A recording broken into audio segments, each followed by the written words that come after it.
We are live. Very nice. I'm so excited. Yeah, welcome.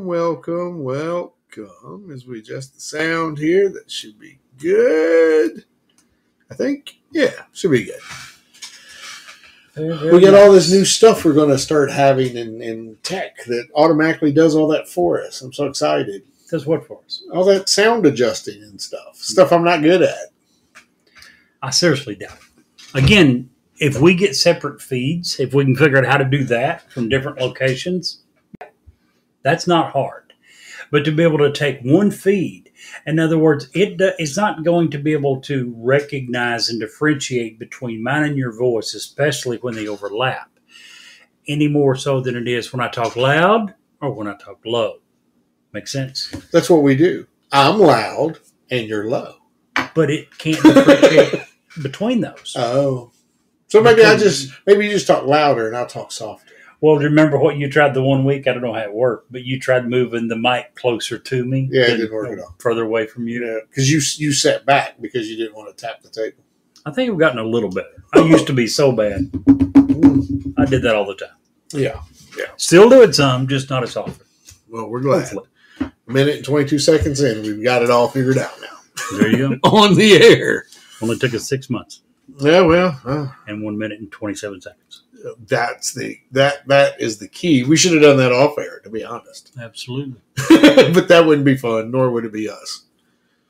Very true. So, welcome to Newsworthy, everyone.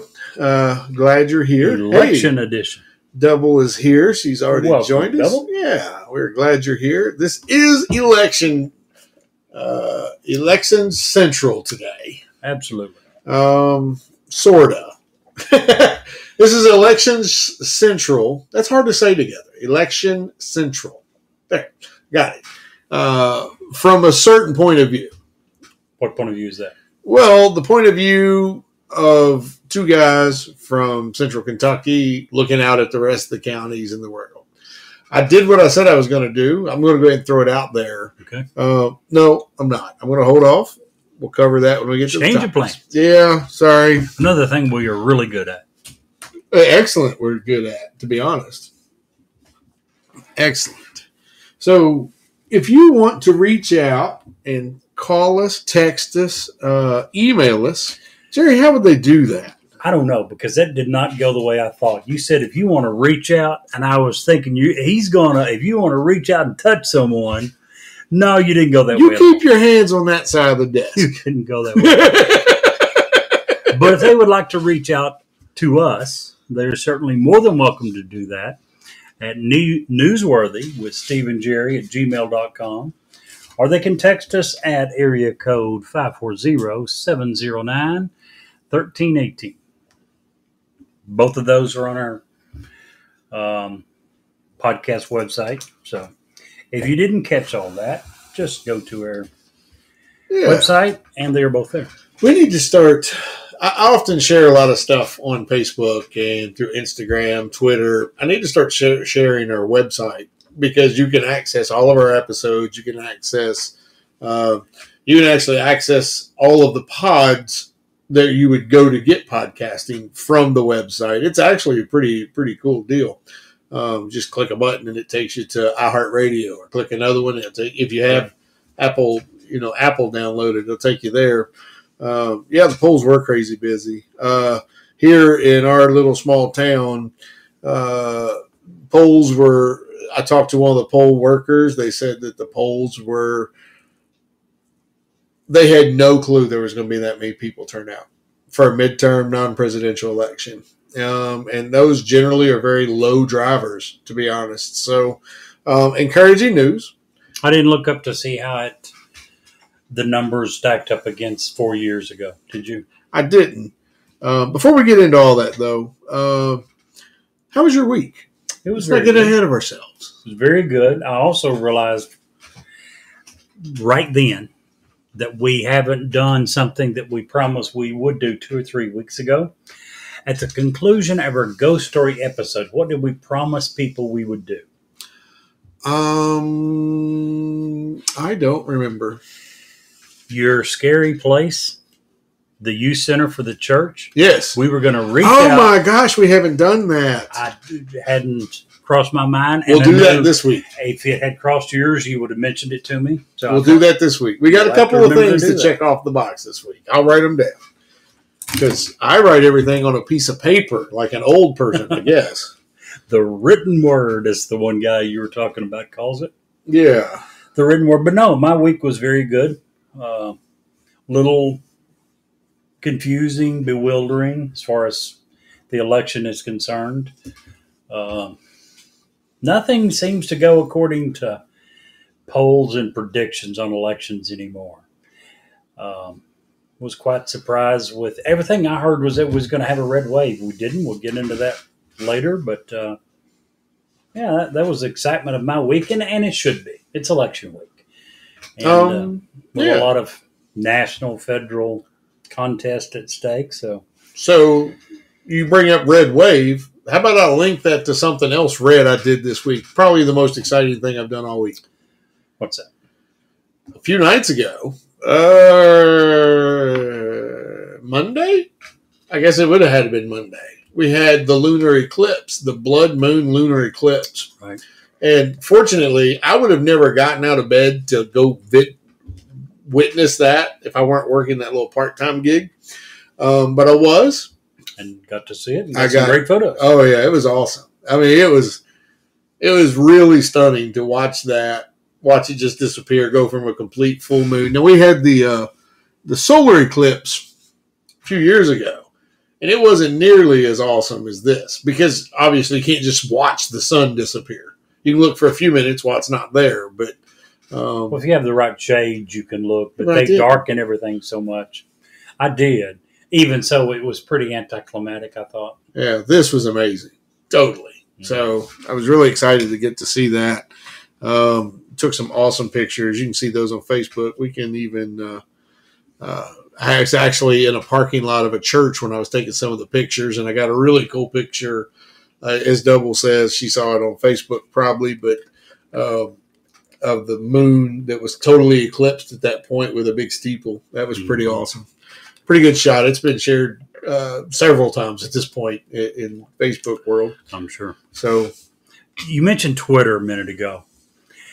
I'm sure you probably heard that Elon Musk has definitely said he's going to charge $8 per month for accounts to be verified, the blue check mark.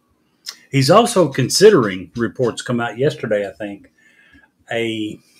putting the entire Twitter behind a paywall. oh, well, that'd be fine with me. I don't use it enough anyway. I was on there, and I'll mention it later.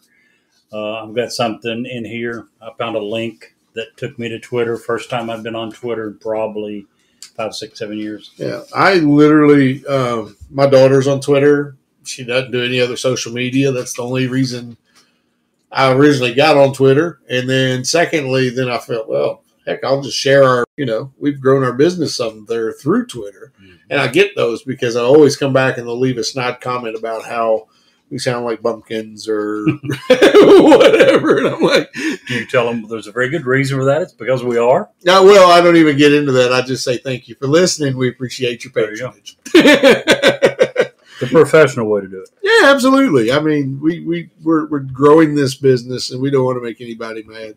Mentioned some changes. Normally this is time we'd cover numbers and stuff. We're not going to do that anymore. We talked about it. The good news is that does a couple of things. We don't have to worry about it. We don't have to obsess over it. And we're just going to drink every Wednesday now because we don't have to earn it. We've earned the right. We don't need to have to come up with an excuse. Yeah, we'll just leave it said that we are in multiple countries on a weekly basis now, multiple states, and growing every week thanks to our listeners, thanks to Wes. Yep, thanks to huge thanks to Wes. Yeah, just thanks to everyone who checked us out. With Sasquatch Chronicles there you go. on Podbean there. Absolutely. If you're looking for a good podcast to check out with the paranormal, strongly recommend the guy. Absolutely fantastic guy. So, Jerry, do you have your 2-minute recipe this week? I would, but I did mine last week, so this is your week. Oh, What would yours be? Mine is non-existent. I will Non-existent. take full blame for that. So what I'll do is I'll let you do because of my failure, I'll let you do an extra dad joke. I'll tell you what, I'll give them a recipe. Oh, And you know me, I try to give credit where credit's due. Like last week. I think it was last week when I mentioned I'm no Taylor Swift fan, but kudos were due to her. So for this particular recipe, you didn't come up with it, but you were the one who taught me this style of cooking. So credit goes to you. Potato chips. Potato chip recipe. What are you talking about? You ever make potato chips? No. Here's what you do. Take some potatoes. You need a mandolin. You know what that is, right? A mandolin? Mandolin. Slice them very thin. Gotcha. Okay. Consistently thin. If you have a great set of knives, not so hard to do. Get a mandolin. Slice your potatoes extremely thin. Get your deep fryer, your pot of oil. Fry them. You don't need to worry about seasoning. Because after you fry them, I want you to go to the trash can, throw them in the trash can, and then go open a bag of Grippos. Do you want to know why? Because Grippos. I bought a bag of Grippos the other day at the store. First, you don't see them around here often. I don't know why. Do you like Grippos? I like the non-barbecue ones. What the hell is wrong with you? What in the literal hell is wrong with you? That is the only friggin' reason people eat Grippos. Barbecue potato chips. They have the best barbecue chips in the world. Jeez. And I give you credit for this recipe. But you did introduce me to that style of cooking. That was your recipe for so many things. You do this and this and this and throw it in the trash and eat the board. Eat the board. You always eat the board. Yeah. Whatever you cook on the board, you eat the Grippos board. potato chips, folks. Absolutely. So now you have a ridiculous 2-minute recipe. Probably 5. So I'm going to give you my dad joke. Are you ready? I'm ready. So Dave the other day asked me why I was carrying around a 9-foot book. A 9-foot book. And Yeah. what was your answer? I told him it was a long story. Oh, jeez. Yeah. I feel sorry for you. I feel even more sorry for Dave. Dave, you're listening to these. My apologies, dude. See, I've got to go. You're probably not even going to like it. And mine is even election related. You can't. You threw that gut busting laugh. Yeah, let me finish laughing because you can't steal that laugh because that was a good joke. You say so. Double says so. Or wait, she didn't actually say so yet, but I know she's typing that she says so. Okay. This one is kind of an election joke, a little bit. Okay. I'll explain why afterwards, because otherwise we'd ruin the punchline. Do you have crayons? Do not, but we'll get there. Why do gas stations charge you to fill up your tires? Why? Inflation. Oh, gosh. Is that not a good election-related joke? Oh. I mean, inflation should have killed, and I'm sure did hurt Democrats. Hard to tell with the final results, but you got to admit, no matter what, that's a damn good joke right there. I currently, you can't see it on video because we don't have video yet. We're working on it. I have my hand firmly against my forehead and is shaking it because that was a terrible joke. That was an awesome dad joke right there. How can you say that's an awesome joke when a long story is not? You want to know something that's just kind of bonus material? Sure. I was in Chick-fil-A tonight getting our food, and this is a true story. And I don't know why this is becoming a fashion again. Back when I was in, middle school, ladies would wear these pants that come halfway up their back. Okay? And high-rise pants. And to this day, and then they would tuck in their shirt which makes to their high-rise very pants. stupid. And there was a young lady, she's probably, 20 years old, in front of me today with the long high-rise pants and and her shirt tucked in. And I couldn't help myself. I couldn't, and I'm not joking. This is not made up.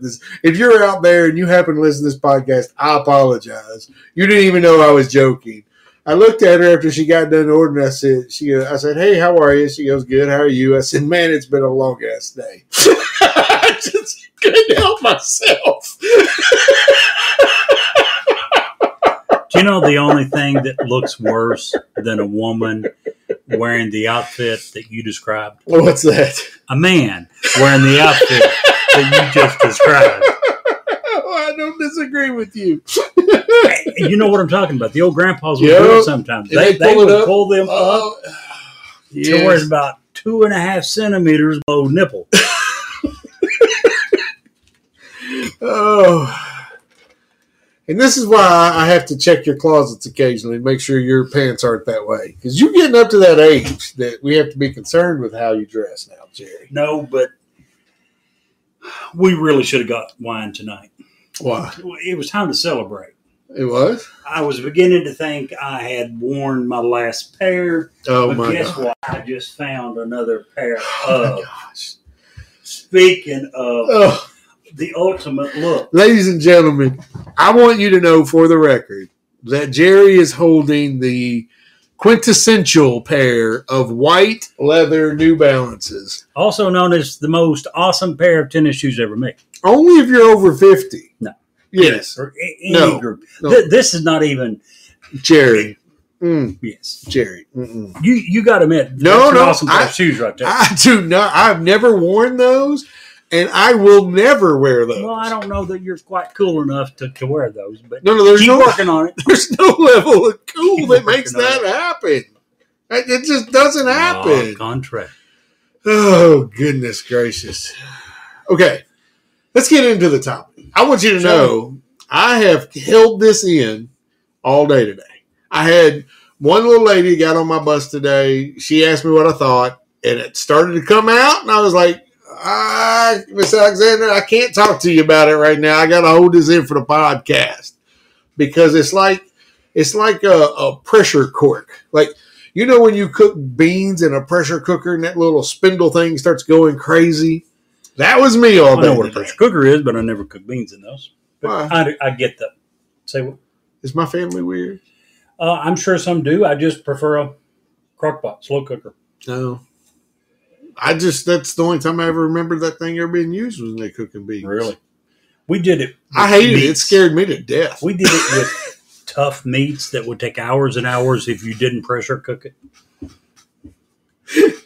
Oh man. Yeah, I don't ever remember meat being in a pressure cooker, but whatever. Every family's different. I agree, Double. In fact, when I leave, I may take those shoes with me and, run over them twice. She's got a problem with my shoes. The entire world has a problem with your shoes, Jerry. Something wrong with you people. Yeah, no, we actually have what's called taste. It's okay. No, you have eye problems. Vision, you need to get your eyes checked if you don't like those. I agree, Double. And that encapsulates, it's so 80s, actually encapsulates Jerry to the nth degree. This is a timeless classic that we're talking about. Timeless. You can call it 80s, 90s, 2200s. It doesn't matter. It's going to be one of the most awesome pair of shoes, no matter what time period we're looking at. Without a doubt. This is not even debatable. No. You started with... Listen. What? Let's jump in the topic. I was going to say, you started it and backed off. Whoo! Let's jump into the topic. What have you been holding back? Please tell me it's not flatulence. Because I'm leaving if it is. No, it's not that. Thank goodness. Holy buckets. You're cracking me up today. You are on a roll today. I'm doing nothing here. You're doing it all. Well, it peaked with the shoes. We got to admit that. Okay, let me start by saying for anybody who's lived under a rock or lives in any of the multiple countries that follow us now, yesterday was the midterm election day here in the United States. If you watch any news, you saw that. I want to get really local for really really quick point of time, and then we can expand it to the national level. Sure. Here in our little town, Okay. there was, when I went to the polls, there were 2 offices that I was like, what the hell? First of all, the first office was constable. This is an outdated, unreasonable, we don't need this office anymore. Constable basically in today's world serves warrants. That's all they're supposed to do. But they have arrest authority, and they have the right to drive around in a police car with lights and sirens and blah, blah, blah. Pay $60,000 in our little county to do this job. We have like 742 sheriff's cars and sheriff's officers in this little community. That's an exaggeration, but that's what it seems like. You see more of them some days than you see anything else. Why are we still paying somebody to be a constable? Very good question. Here's a better question. We pay $60,000 a year in this little town of your taxpayers and my taxpayer dollars to do what? You want to know? I would have had no clue if you hadn't told me yesterday. To be a jailer. But everyone needs a jailer, right? No, we don't even have a freaking jail. But we have a jailer. We have a jailer that we pay $60K a year to, and full benefits, including health benefits, pension. Are you kidding me? Steve for jailer, I'm officially announcing my candidacy for jailer / constable. I'm going to make $120K. There you go. You should have enough time. Oh, you could do that in like 3 hours a day. Right? I remember I asked you, I said, what do the jailer, what do they do? Who are they guarding? Where do they guard them? You said in their patrol car as they move them from here to or their little minivan or whatever. Yeah. Whatever it is. Isn't that stupid? Very much so. I would come in, I would take my first year's salary, and then I would shut the office down and walk away. Why would I take my first year's salary, you ask? Because I feel like I've paid that much to the jailer the last umpteen years I've lived here that we didn't have a jail. So I'm due that money back. I Googled something while you were talking. No ranting. It's okay. And I'm not for sure exactly what it means, but it certainly infers that we have more than one constable in Anderson County. Are you kidding me? It says District 4 Constable. What does that mean? I don't know. I'm afraid to even Google Why, more. and secondly, why does a constable make more than a police officer for doing half the work? I think the difference is they have to provide their own vehicle. Not even half the work. When it comes to dangerous work, practically None compared to a real cop. Anywho, also to take it up click it up one notch out of the county and into the state. I thought about it, and we kind of talked about it and hinted on it a couple of shows ago when we were talking a little politics. And the more I thought about it, the more I felt like I had to do it. Okay. Our congressman, Andy Barr, several years ago, when he was running his first race, you and I met him. We were down at a festival. We met him. We talked to him. Seemed like a good guy. Burgoo Festival. Yep. And took a lot of time out to speak with us as far as politicians go. And had no trouble voting for him. I heard one of his stump speeches recently on one of the radio stations, the local talk stations, and they asked him about 4 questions in 30 minutes. And of the 4 questions, he didn't answer not one of them. But he talked for 30 minutes about nothing. And I absolutely could not support him. So in that little slot on my ballot, I clicked the write-in candidate and wrote no confidence. He reminds me of Calipari. A couple years ago, it was during the NCAA tournament. It was after a game, if I remember correctly. And by the way, for you guys out there listening, I'm a big Calipari fan. Steve is not, but I like Calipari. But anyway, it was after a game. They had brought Calipari on, and they asked him 2 or 3 questions. And he proceeded to talk for 15, 20 minutes. And when it was all done and he was gone, the commentators were talking about the fact that you can ask Calipari whatever you want. He will proceed to 100% ignore your question and talk about whatever the crap he feels like talking about. It may or may not be related in any way whatsoever to the question you ask, and he could care less. He's good. So many politicians are that way, not just Andy Barr, but I hate it when they ask a simple question, as long as it's, has some relevancy, as long as it has some bearing on topics that the public want to know, try to at least answer the question. After you do so, if it's not classified, it's your job to answer the question. Yes. You're getting paid by us to represent us. If we're not asking you what's actually at Area 51, we need to know what the answer is. Now, if you're getting me fired up already. Tell you, then that's still the answer. Next question. I'm sorry, that's under review. Right. That's in committee. I'm not allowed to discuss it. I don't care if you don't want to go to the next question. If you want to say, I'm sorry, I'm not allowed to answer, and then spend 5 minutes talking about your, patting yourself on the back, fine. At least you address the question. Right. But in many cases, they totally, like Calipari, will 100% ignore the question and just talk about whatever the crap they feel like. Now, true story. I actually met Calipari early one morning. Okay. At a different hospital at UK. And I won't say hospital names because of HIPAA. And he was there with some older folks. And I was doing that stupid job with the uniforms. Yeah. That's why I was there that early. Right. This was like at 4:30 in the morning. And I saw him and just, threw up my hand and went on about my business. I'm not one of those people that get googly eyes over somebody famous or whatever. And he ended up actually coming to me and shaking my hand, say, hey, pleasure to meet you, whatever. Was completely down to earth. Mm-hmm.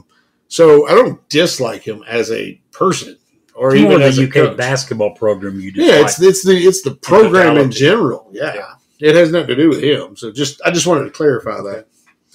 So I did literally, I don't know if anyone even reads those things, but I wrote right in, no confidence. It was a vote of no confidence in Andy.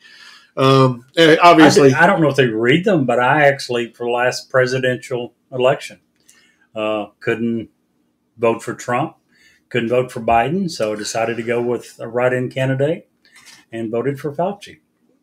Your hero. You did what?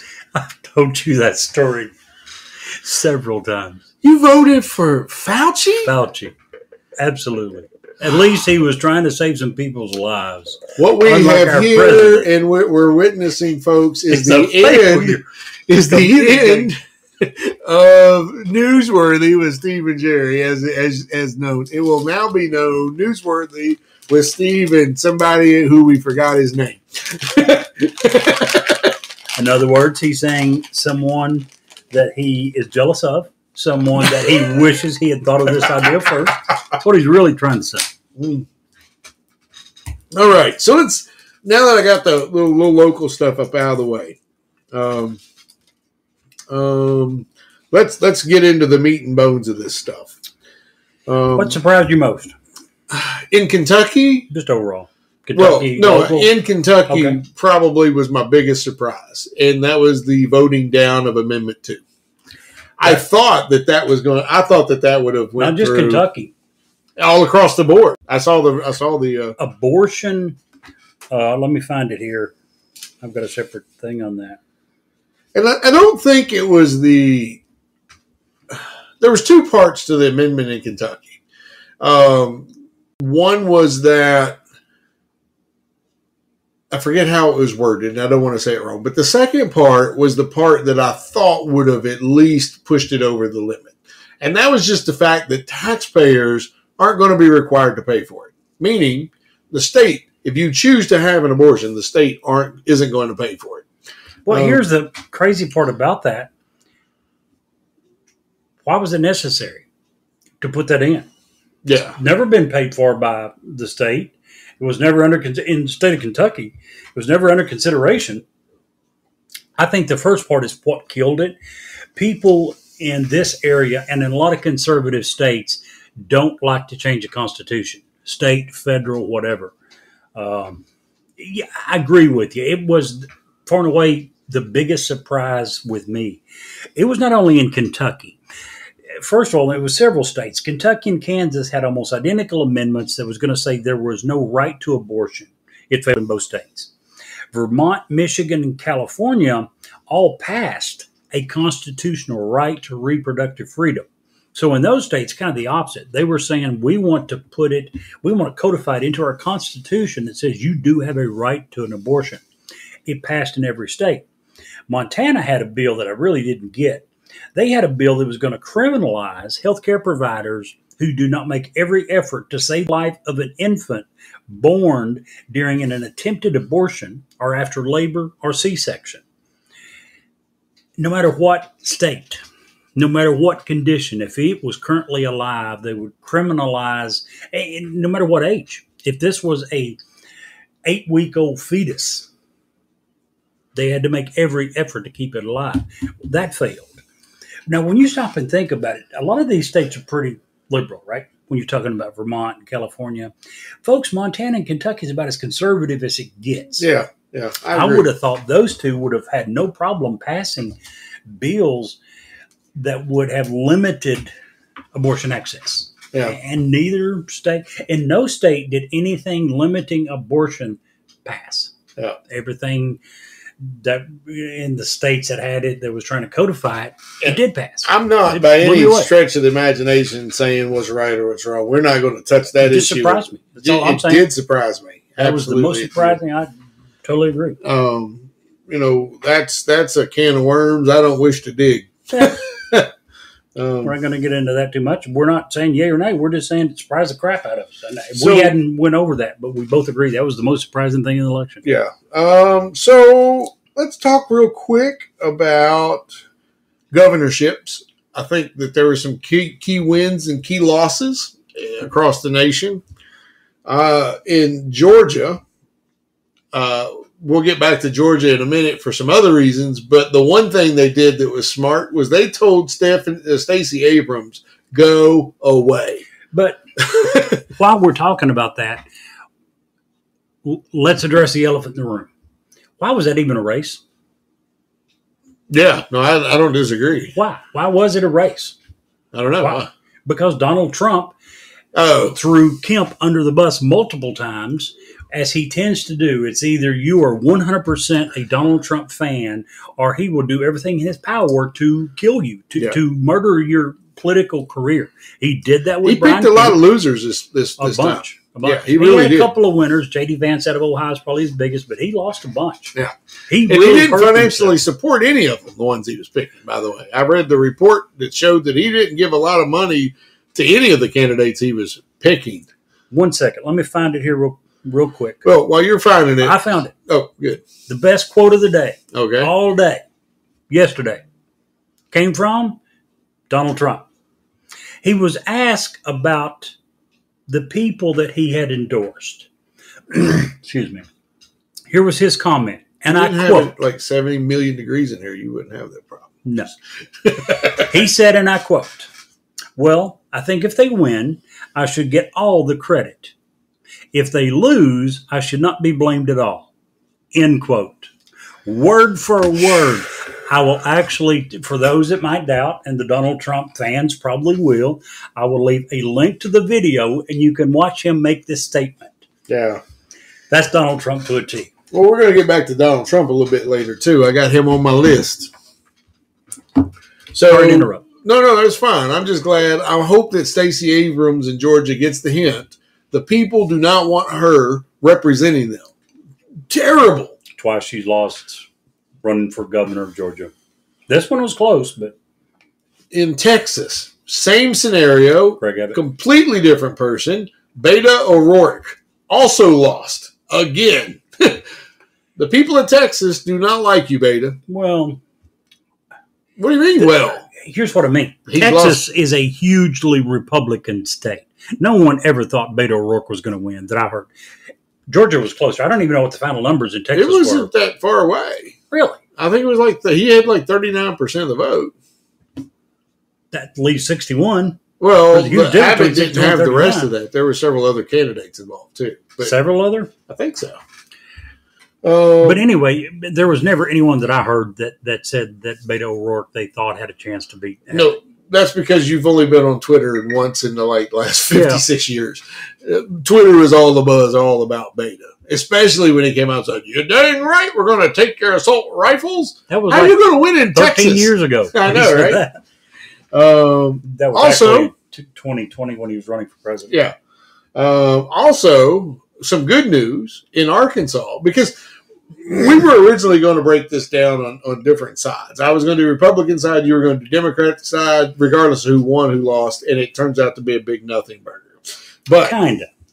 it has A big ramifications, nothing burger and we're going to get to those. As But compared to what they thought was going to happen. yes, that's what I meant. That's what I meant. In Arkansas, one of my favorite political people I didn't know that. in the I world. didn't know you liked her that well. I do. I like her. I'm I glad like that her because she don't take crap from nobody. never has. Neither did her dad, but Yeah. both are still. Very Nice down home. people. I would love to sit down and have dinner with Neither her. one is mean. Yeah. Don't have a mean spirit in them. Help me. You confuse me. Whew.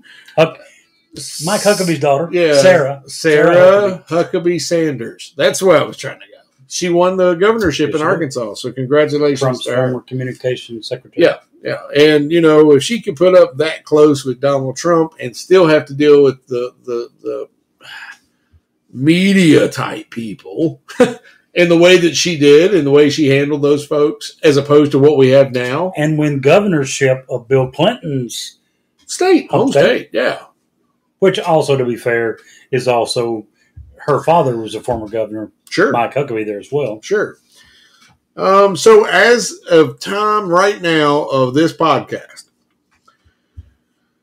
Senate, Republicans have 48 seats. The Democrats have 46. There are two others. The two independents caucus with the Democrats. So Right. effectively, it is a 48 tie. tie. There are four undecided. Georgia's undecided.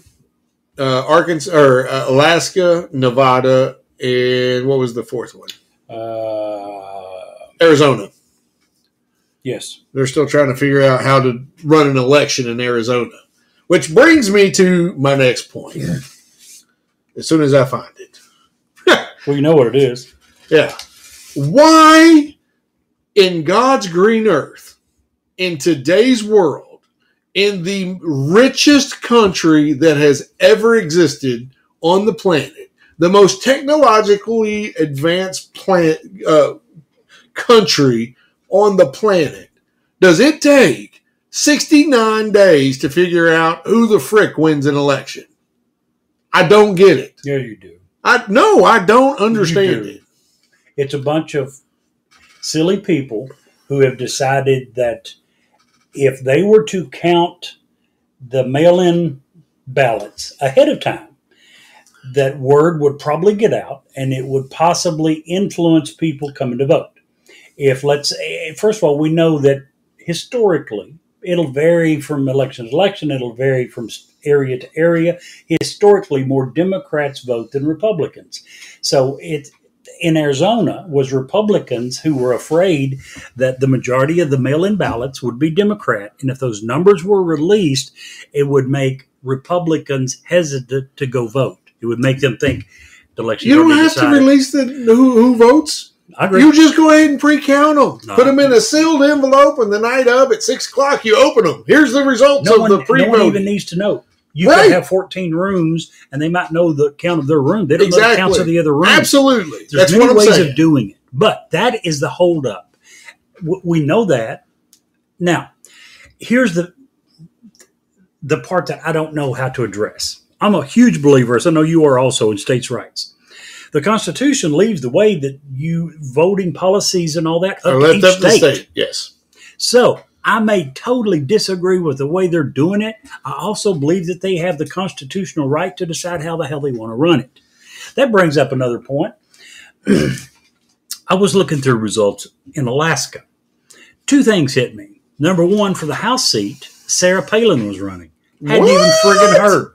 No idea Sarah Palin was running. You would think with her ability and her notoriety, notoriety, that somebody would have made that yes, would have made the national news somewhere. I had not heard, had no clue Sarah Palin was running. She is not going to win, apparently. The thing that got me looking closer at Alaska and the way they do elections was the fact that on their Senate side, they have 2 Senate seats. One of them is in play, as in Kentucky. We had Rand Paul running.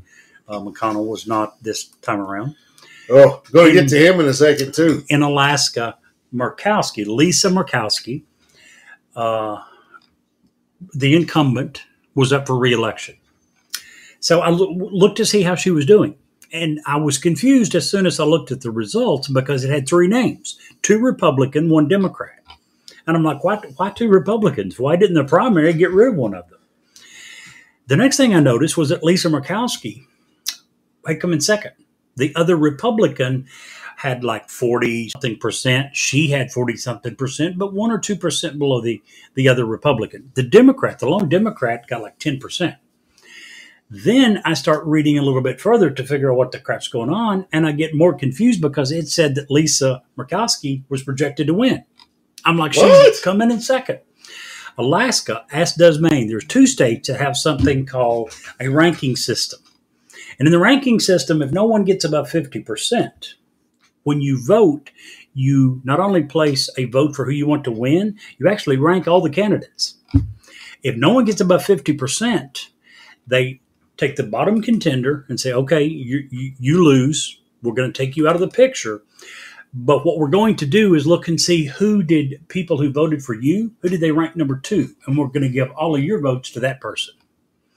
So even though Lisa Murkowski come in second as far as the first choice ballots, she's projected, and they're not through counting, but she's projected to win the state. Blew me away. I'd never heard of their system. And after I got to reading about it a little bit more, I like it more. Since you actually get to rank people, you don't want to piss anyone off. So one of the benefits of this system is it really strongly encourages people to run positive campaigns, not negative. Don't piss anyone off because, hey, if you end up, you don't need to be their number 1 pick. If you're their number 2 pick, that might end up giving you the win. So it strongly encourages positive campaigns. The more I read about it, the more I thought, hey, this is a pretty good idea. Another positive, it gets rid of the Georgia scenario where they're going to have yet another runoff because in Georgia, if no one gets above 50% and it's within, I think, 2 percentage points, it automatically goes to a runoff. So we wait 30 days and do this all over again. Yeah, stupid. Ridiculous. All right. So, speaking of Georgia, you brought Georgia up. Let's just talk about Georgia for a second. And let's talk about... We are talking about Kemp and Stacey. Yeah. We're talking about the Senate race? Yes. And I want to talk about the leadership in Georgia, the Republican leadership in Georgia. If you are a leader in Pennsylvania today or Georgia, you should be fired immediately. Wow. You put up terrible candidates who only got worse and refused to change them. And in Georgia specifically, I liked Herschel Walker playing football. I thought he was a great football player. But he played football as a running back for like 7,022 years, getting hit in the head by the biggest, meanest guys in the entire country for 7,022 years. It also gives him a built-in excuse for anything related to politics. Well, I suffered several concussions. No. We're going to get there in a second because this whole scenario really, for kids cover your ears, it really pisses me off. And I'll get to why in a second. So we're going to put a guy who can't speak a whole sentence. Okay, first of all, what do the Republicans complain about most when it comes to Joe Biden? He's incoherent and he can't freaking speak, right? So we're going to put the same thing up in a battleground state of Georgia that's desperate, like on the verge of turning blue. Okay? Oh, it almost has, yeah. Exactly. Atlanta, the bigger Atlanta and the surrounding Atlanta area gets, the bigger chance it's turning blue. So you're going to stick... Well, they voted for Biden, the state. Right. And Warnock, when AOC and the squad need to look and see how much more left they can go, they look to Warnock. This guy's a fruit basket for the left-hand side. He's about as progressive as you can possibly get. So you put up any candidate that can speak a coherent sentence, not me apparently, any candidate who has a plan who can help revitalize Georgia. But no, you go with this guy, and I like Herschel Walker, but he doesn't have a plan. They've asked him about his plan on several occasions. He didn't have a plan. He stammered and stumbled all over it. With all that being said, you still not mentioned the two things that probably beat him.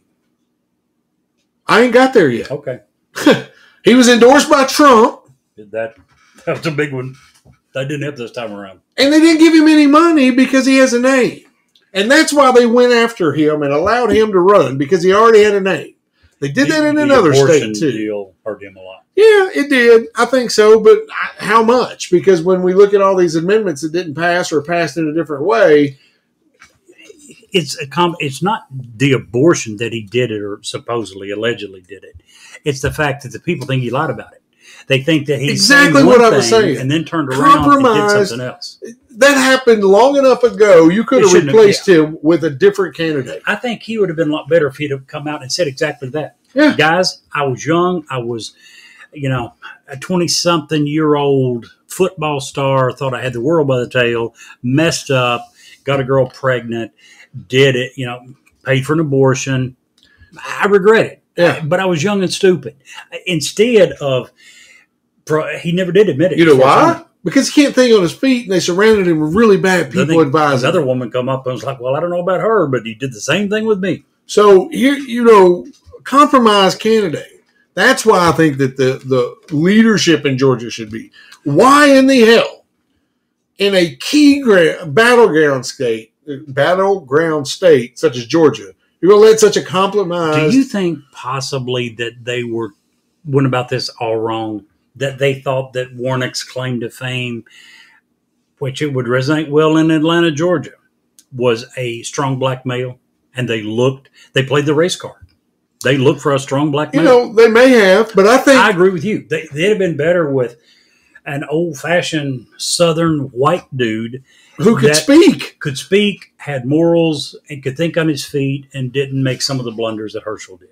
Mitch McConnell has as much to blame on the Herschel Walker thing as anybody. I'll get to Mitch McConnell as soon as we cover the next state that I want to cover. Okay, yeah, I'm Pennsylvania. Yes, I was wondering I get Georgia. I don't Pennsylvania. There must be things here that I don't know about. Yeah, there's a lot of things in Pennsylvania that you don't know about. First of all, we take and I'm speaking from a GOP as a registered Republican now. We take Dr. Oz. Right. A snake oil salesman who has name recognition.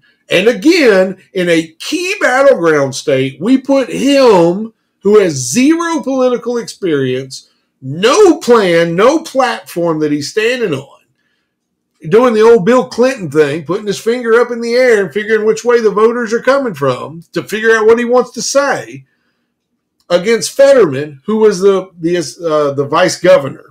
Is that right? I think so. The Fetterman, for pre-stroke, was a pretty decent candidate. Down to earth, you could talk to him. Had done something politically. Still a good guy.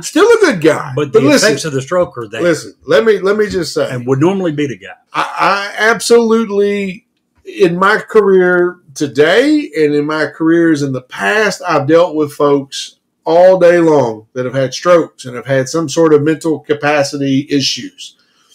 I'm not saying, even if it's not mental capacity, even if it's just physical, yes, that affects a race. Usually. It does. And I want to Bob Dole, good example. He was as mentally sharp as you could possibly get, and his physical handicap stopped him from winning that race. I have no doubt. But that's a long time before a lot of our listeners they're like, who? Somebody makes pineapple?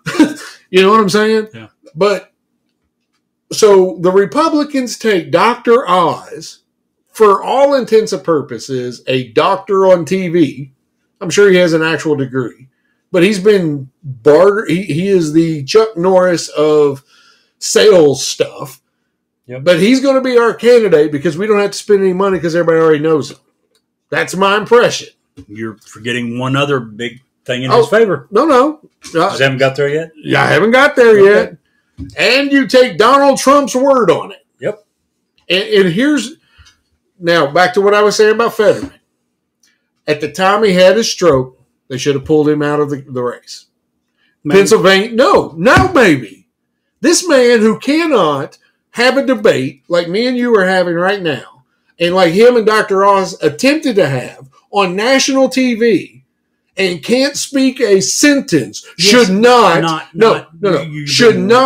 the right to. Dramatic. I am not. Did you see it? I did. Many of the sentences were fully grammatically correct. Until they put pressure on him, Jerry. You can't say that he can't complete a sentence. When they put the pressure on him, he couldn't complete the sentence. He had several. Listen, I'm just telling you, this man in Pennsylvania should not have the ability to vote to send my son to war.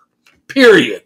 If you don't have same thing with President Biden. It's the number one thing that I dislike about Biden is his amount of power to send young men and women off to a country without having the mental capability of understanding exactly what it is he's doing. Here's where I would disagree with you strongly, and I'm pretty sure that the science would back me up. Strokes in many, many cases will affect your ability to speak as you did before. You have to relearn many parts of that, even though the mind is still working as it did before. So if you're talking about reduced mental capacity, you can't combine the two. Someone has a stroke and they have to relearn to walk.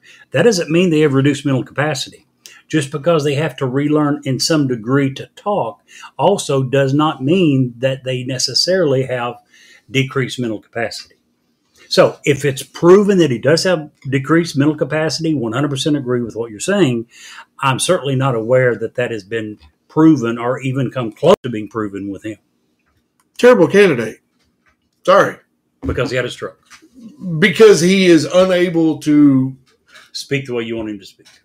I'm sorry. Is that terrible? Yes, it is to me. Well, I'm terrible. We actually have federal laws that prohibit what you're saying. I understand that. If you can't prove that he has reduced mental capacity, it is federally illegal to do what you just said we ought to do. I understand that. I do. And you still think we ought to do it? No, I just think that he should be tested. And if he fails that test, he needs to be out. Well, here's the deal. And that doesn't account for just him. Test him, then you have to test every politician running. Make it happen. I'm serious, Jerry. That's against the law, too. It's not against the law. Sure. You're presuming that they're guilty before any evidence is presented. You can't require a test to prove that you're innocent of something unless there's a presumption of guilt to begin with. I support fracking. I'm fracking. Fracking. Yes, fracking. Yeah, I support fracking. There's my proof. There's my test right there. Give me a test. Joe Biden, take a test. Hell, they made Donald Trump, and you don't like Trump, and I don't like Trump. They made Trump taste like 4 or 5. No, they made Trump take 0. Well, they wanted him to. He took one and bragged about it, and it turns out that it wasn't a test. He bragged that he took an IQ test. It turns out they give him a test, the result of which, if you don't pass, you're no longer allowed to drive. And he was bragging about how he passed it so well that his IQ was so high. Yeah, that's the test you're referring to. I just want to know that Pennsylvania needed to start from the beginning. I would feel better, but again, we have laws that prohibit that. I saw some of what you're talking about. He had a tough time in the debate. Yeah. Completing several sentences. Now, many sentences he did complete, probably 2/3 of them. But there was enough to raise a lot of doubt, which made people believe even more so he's probably going to lose the election. Most people that I've heard thinks that if it had not been for Trump's visit on Saturday, I believe it was Saturday or Sunday one, to campaign for him, he probably would have won. Dr. Oz? Dr. Oz. Yeah. I'm not saying that he's a great candidate. I wouldn't have voted for either one of them. He'd only been in the state 2 years. Yeah. That's what hurt him more than anything. I absolutely don't like either one of my, and we've got a big following in Pennsylvania. We got a lot of fans in Pennsylvania. I'm sorry for you guys that you didn't have a better candidate on either side, regardless of who you vote for. I kind of like you said earlier, before his stroke, I thought he was a pretty good Well balanced moderate, dude. Yeah. balanced, well balanced. Didn't guy. see anything that would make me vote against him. When you talk about people who have the ability to vote to end life, and by end life, I mean start wars, that really concerns me that if you're not at your peak. I agree. But if we're talking about tests, you and I watched a video 2 or 3 years ago of a United States representative, I believe, could have been senator, surely not, I remember this. who, Should have been out. was it Guam? Yes. Guam. Was He was questioning a military officer. no. And 4-star admiral. Military officer, a 4-star admiral, about certain military apparatus that they wanted to put onto Guam. And his question was that he had heard it was so big, so heavy, would it not tilt the island Flip and it over. cause it to fall into the sea? Man, we're dead serious, too. He was out of Georgia too. Was Georgia. Yes. There's many people. My point is simply there's many people that we would probably love to give the test to that would not pass it. No, I get it. Also out of Georgia, correct? MTG. Another one that there is no way in the world could pass any sort of IQ test. Zero chance. That's all I'm saying. Yeah. And you know, I know it sounds like I'm a hard ass about that, but something when you have children of fighting age, something about war makes you think differently. You know me, Jerry. 10 years ago, would I have been having that conversation? Probably not. Would I be having either? I'd be like, let's go over there and kick whoever's butt that's bugging us and let's get them out of here. I agree with your sentiment, but we have to do it in a legal way. Well, If absolutely. there's federal And the legal way anti-disability in laws this that particular prohibit it, we case can't do it. Would be, okay, we need to choose a different candidate. The Democratic Party. And the Republican Party, as far as that goes, for the leadership. And here's what I want to come back to. I want to swing that all back around to Mitch McConnell back last summer. Mitch McConnell was so confident. Mitch McConnell, our sitting senator, who's been there 7 bazillion years, when Tyrannosaurus Rex still roamed the earth, Mitch McConnell was in Washington. This last summer said, and I quote, "We can send lukewarm candidates as long as they're not Democrat, we're going to win." Where was he referring to? All over the nation. No, he wasn't. Yes. No, I'm going to. He was talking I'll about, Google this for you, and I'll bet you money. What do you want to bet? How many ice cream cones? He did not say that in the context of anywhere in the United States. I remember him specifically talking about Donald Trump and saying the exact opposite. He was criticizing several of Trump. By the way, you're criticizing McConnell. McConnell is not the big people who pushed Oz and Herschel Walker. That was your boy Donald Trump. Not my that did boy. that. But seriously, though, Donald Trump pushed them big time, much more so than Mitch McConnell. And in response to that, Mitch McConnell at the time was saying, we need to look at the quality of the person. And he was trying to say without saying it that some of these people that Trump was pushing. Go ahead. no, I'm glad you said it that way, because that's the next thing about these elections that piss me off. To say it without saying it. If you have a Republican or a Democratic congressman or senator and you don't know their name and you haven't heard their name, then they need to be voted out because they ain't doing squat in Washington. Maybe. Mm-mm. You're not going to How many convince of me these? opposite. Well, here's my question: how many of people of our neighbors, if you ask who is there 2 United States senators and that represents your district, your representative, how many would know? Probably not enough. And I don't know that that's because of Rand Paul, Mitch McConnell, or Andy Barr. I think to a large degree, you've got a lot of people who are blindly and willfully ignorant of politics, don't care, don't want to know. Then those people should stay home when it comes time to vote. Probably. I'm serious. Can't argue with that. Listen, I'm just saying it's not all the politicians. I get that. In some cases, yes. And you got many cases when people remember 2 or 3 episodes ago when you were talking about things to do to vote. Hey, Become Mochi. educated. Hello, Sorry. Mochi. Didn't realize you were here. Yeah, become She educated. Just made a from-scratch pumpkin roll that's going to be added to her menu at mochismunchies.com. Tell her we're on the At gmail.com. Jerry says we're on the way. No, you're absolutely correct, Jerry. But I, every year, am getting closer and closer and closer to since we don't have term limits, since the people that are the ones that would have to vote on term limits would be affected by said term limits, we're never going to have term limits. So it falls to us as citizens to vote them out. All of them.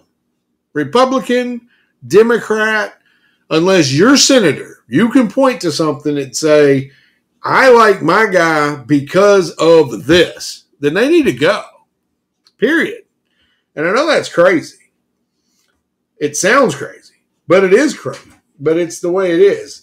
And I can't help but think the leadership of the GOP, especially because that's where I was supposed to focus on, in Georgia and Pennsylvania, both need to be relieved of their duties today. Those should have been blowouts in both scenarios. Sorry, I am running this show up, Jerry. I apologize. Agree and kind of disagree. Georgia, talking about being a blowout, Georgia has become a very, very in-play state where it historically never was. I know. It was historically a very conservative state. It was always Republican. It's not anymore. Pennsylvania, for many, many years, has been a state that was in play. I don't know that either one should have been a blowout. Certainly should have been a loss. Well, Sorry. Should have been. I agree.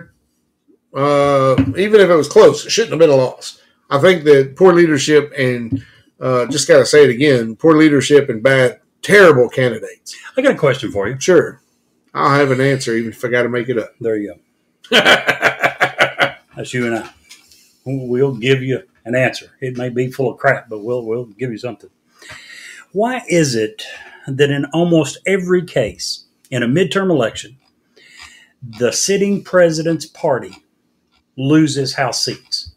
In 19 of the last 21 elections, going back to 1934, all but 2 midterm elections, whatever president was in office, his party lost House seats. Bonus points if you know the president of the 2 cases when they did not.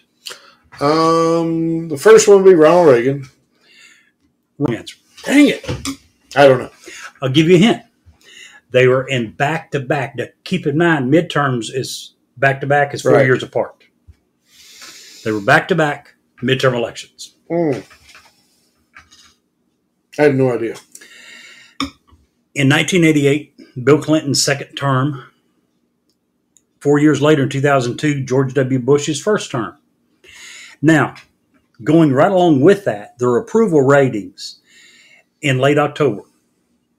Bill Clinton was 65. George Bush was 67. That would explain a lot. Yes, it would. That's why they weren't losing. Now, 2002 for Bush, not long after 9/11. Yeah. His ratings pretty quickly began to tank, and it was in the 40s. Sure. At this particular election, in late October, a couple of weeks before election, he was 67. But doesn't change the fact that since 1934, every midterm election, except for those 2, whatever president was in power, their party loses votes in the midterm. It happened with Reagan both times. It happened with JFK. It happened with every president other than those 2.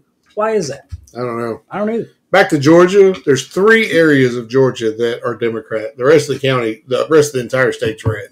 Atlanta, Columbus, and Augusta. The 3 biggest cities That's in like Georgia. many, many states. Yep. Just like Kentucky, Louisville, and Lexington. And starting to be Bowling Green. No, Lexington's very blue. Not near as blue as Louisville. No, but it's still very blue. But anyway, I was saying everything that we saw was making it look like there was going to be a red wave, and that didn't happen. The last that I saw, and I think that was around 7 o'clock, was that the Democrats had picked up 1 Senate seats. The House GOP had picked up 5 or 6, maybe 6 seats, I think. And governors, Democrats had picked up too. Control of the House and control of the Senate had not been decided in either case. So, yeah, it certainly wasn't a red wave. One thing that I've noticed, America doesn't like one party to be in control for a long time. You notice that? Mm-hmm. We switch really often, and it doesn't matter if you want to look at the Senate, if you want to look at the House, if you want to look at the White House. We very rarely are going to go with one party for an extended period of time, and especially if you want to talk about all three being unified. By that I mean when the Senate, the House, and the President is all Republican or all Democrat. That's only happened 5 times in the last 40 years. Twice, very, very recently, 21 to 23, the Democrats, and 17 to 19, the Republicans, Trump's first 2 years. 2009 to 2011, the Democrats had it. 2003 to 2007, the Republicans had it. And the 5th time was 1993 to 1995 was Democrats. Only 5 times in the last 40 years, and only one of those, Republicans had it from 2003 to 2007. That was 4 years. In every other case, it was only for 2 years. Interesting. Next election, they flipped. America just doesn't seem to want. We're smart enough to know that either party, if you put them in and leave them, they're not going to do very good with it. Well, so we tend to switch off. AOC won again, re-election, by the way. With her liberal district she's from, there was little, if any, doubt. No doubt. So let me just cover. We're over time already. Crazy how fast that goes when I get on a rant. I apologize for sucking up most of the time today. So winners and losers from yesterday. Overall, I think you have to say Democrats as a party won because they didn't get shellacked like everyone was saying was going to happen. Winners, abortion access, right to abortion won around the country, including in Kentucky and Montana, 2 extremely conservative states. I think a lot of that had to do with some pretty vague definitions too. And as I said earlier, I'm sorry, go ahead. People in conservative states like Kentucky do not like changing Constitution. Yeah. They just don't. I think they look at it and think, you know what? You can't get an abortion here now. I don't know why we need to change the Constitution to make that even more so. Right. And yeah, I agree with that. I think if you try to go all or nothing, you usually lose. You usually get nothing. You know what I'm saying? Mm-hmm. It's one of those situations where if the law in Kentucky had been written in case of rape or incest or to protect the health of the mother, then I think it would have passed hell easily. You know what I'm saying? Maybe. Because most people understand that those are situations that. Although we've got a few states that have pretty much left out 2 or 3 of those out. Yeah, I would agree with your. Well, who would you say was the losers? Abortion? Okay. No, what winner? I said abortion access was a winner. Okay, got you. I think Ron DeSantis was a huge winner in this election. I think that he has differentiated himself from Trump. Yes. I think as we talked at dinner, he led a red wave in Florida. Most of the state, the House, the Senate, in their state elections went red. And I think that, he is a bit gruff, but he's very decisive. And I think that decisiveness is what created his margin. He won by 40 points, the biggest win by any of the governors.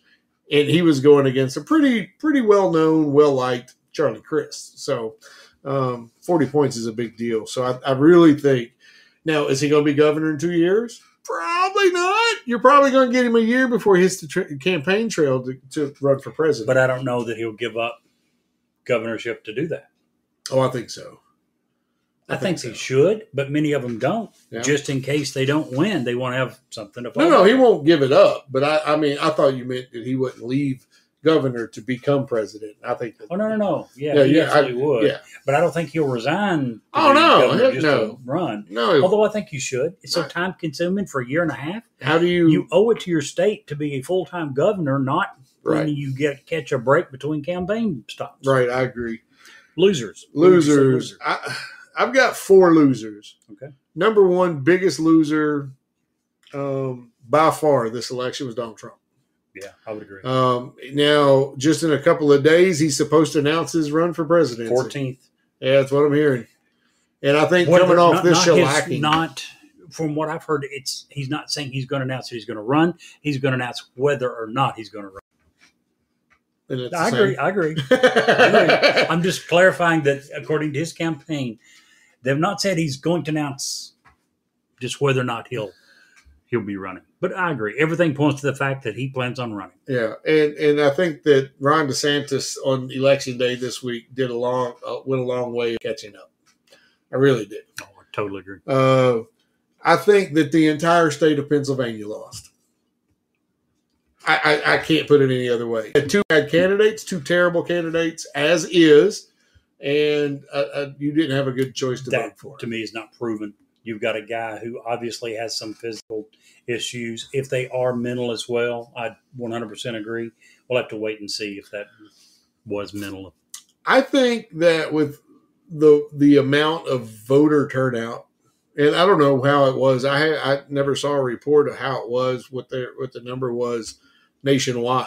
I know in our little area, it was well above and beyond what they were anticipating.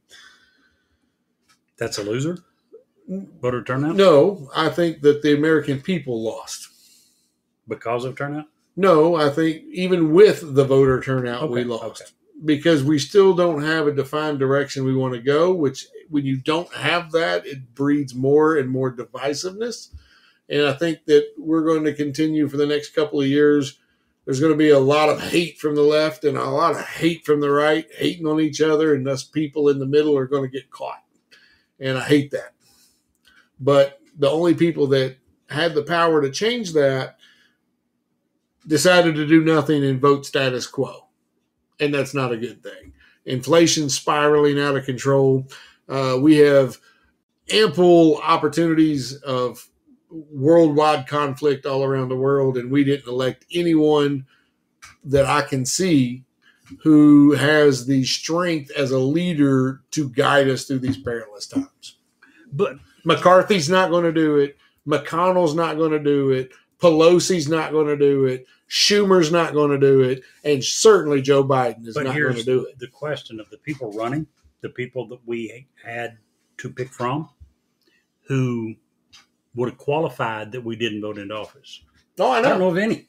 I don't disagree with you. So if we can't vote for somebody, there's no way you're going to have a write-in candidate that wins. No, you're not. So if we don't have better candidates running, we don't have any choice on election. And I really feel, again, that comes back to the GOP and the Democrat leadership to get better candidates on the ballot. I agree. And we've got to hold them to account to make that happen. You're not going to tell me 6 months from now or a year from now, when we figure out who's actually running for president, that we're going to be sitting in these same seats saying the same thing that we've said for the last 15 elections. Out of 370 plus million people, these are the 2 best we got. That's their leaders. That's their job to make. Speaking of which, happen. 2 stats for you that I saw yesterday. Okay. And then I got one more loser. 65%. Or I'm sorry, finish your losers. Didn't mean to interrupt that. No, that's fine. No. Finish your losers. The world people. We are looked upon. Should be a world leader. Yeah. No.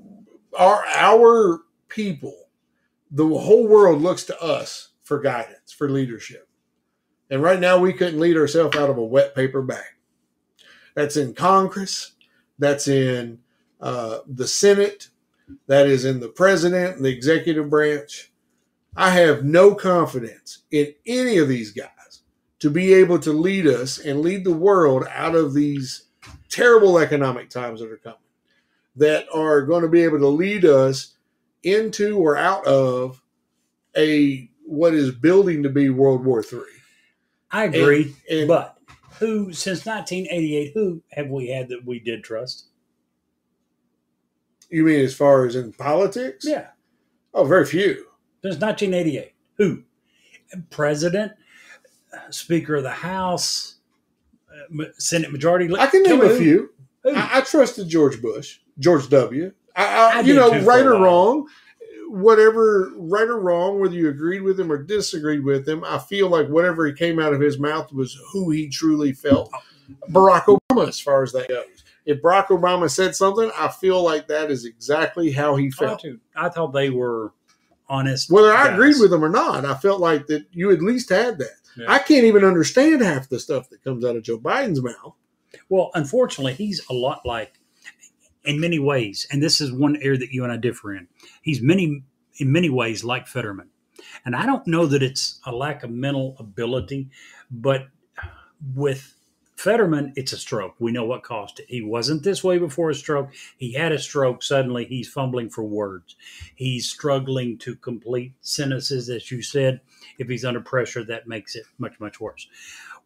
With Biden, it's a little bit more difficult. And I'm thinking it's probably age-related. Yeah, he's on But I 80. don't know that it's mentally.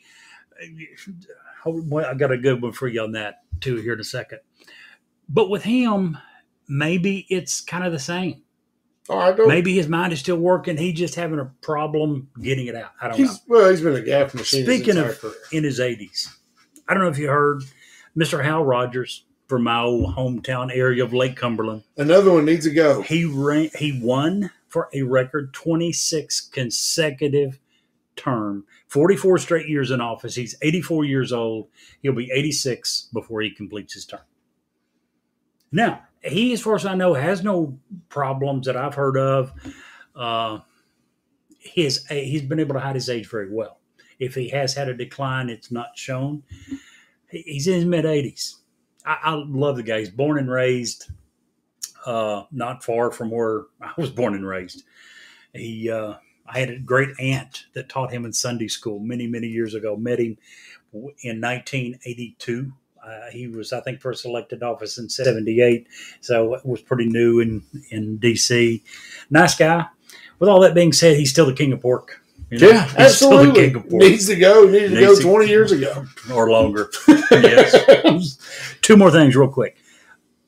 65% of Floridians do not wish to see Donald Trump run for president in 2024.